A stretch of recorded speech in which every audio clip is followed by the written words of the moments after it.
Я рад видеть вас на Ice Days, и сегодня мы покажем вам, что собрать настоящий работающий динамик до неприличия легко. Для начала, чтобы склеить вот такой корпус, мы должны приготовить длинный кусок коробочного картона. В каждом углублении волнистого среднего слоя мы делаем надрезы канцелярским ножом. Делать их нужно осторожно, чтобы не повредить нижний слой. Теперь, благодаря надрезам с одной стороны, мы можем красиво и плавно сгибать картон. На одном из концов мы отрываем пару таких полосок, намазываем клеем и соединяем концы картона. Но силы одного только клея точно недостаточно.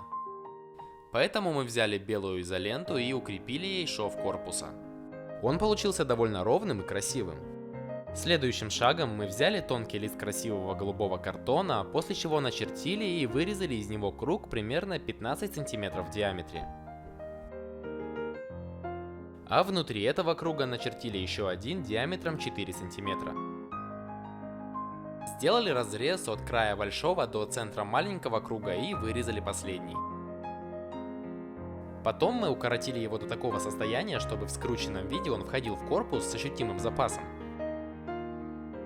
И соединили два конца красивой синей изолентой. Кстати, эта деталь называется диффузор, и именно она, колеблясь, передает звучание в воздух. Во всех динамиках должен быть магнит. Можно взять абсолютно любой, и он точно будет работать. Мы взяли очень мощный неодимовый магнит в форме цилиндра. В теории с ним динамик должен звучать громче, да и другого у нас просто не было. Мы отрезали половину от листа тонкого картона и, обмотав ею магнит, сделали прочную картонную трубу. При этом очень важно, чтобы магнит мог спокойно, не застревая, перемещаться внутри нее. Затем у одного из концов делаем небольшое сквозное отверстие. И на 10-15 см вставляем в него медную проволоку. В принципе, все заработает с проволокой почти любой толщины. Но толщина именно нашей была 1/4 мм.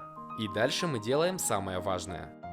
Очень аккуратно, виток к витку, нужно намотать проволоку на трубу, чтобы получилась катушка высотой примерно 2-3 см. Затем мы отрезали проволоку, оставив также около 15 см.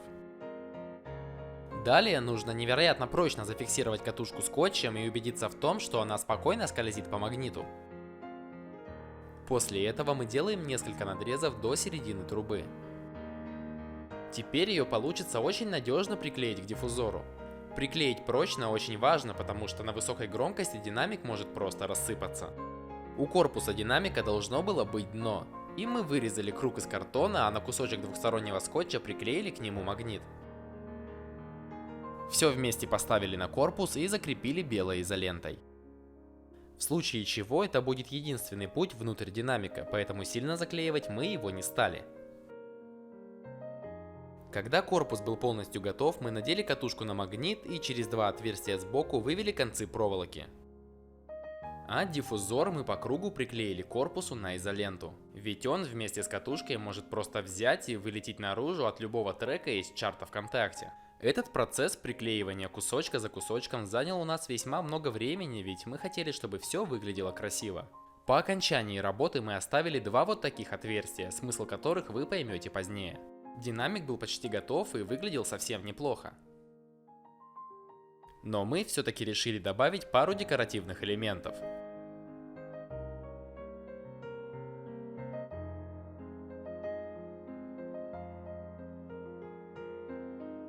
И теперь осталось только его подключить.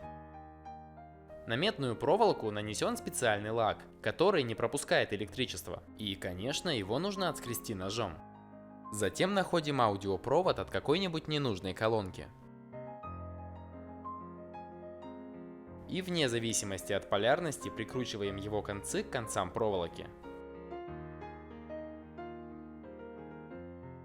И все, что осталось сделать, это подключить этот провод к любому выходу звукового усилителя, но только не в басовый. Я серьезно, только не бас. Затем привычным способом подключаем усилитель к смартфону или компьютеру и включаем музыку.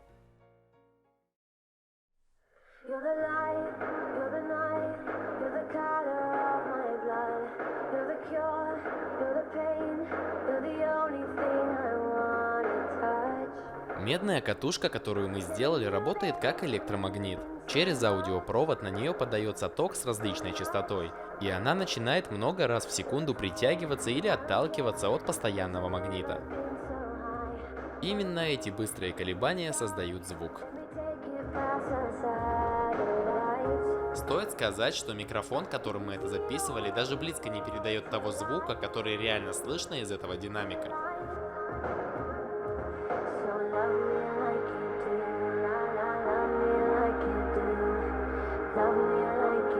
Кстати, сейчас самое время объяснить, зачем оставлять два незаклеенных отверстия и почему нельзя подключаться к басу. На этом видео я все-таки к нему подключился и при этом закрыл отверстия полосками из бумаги.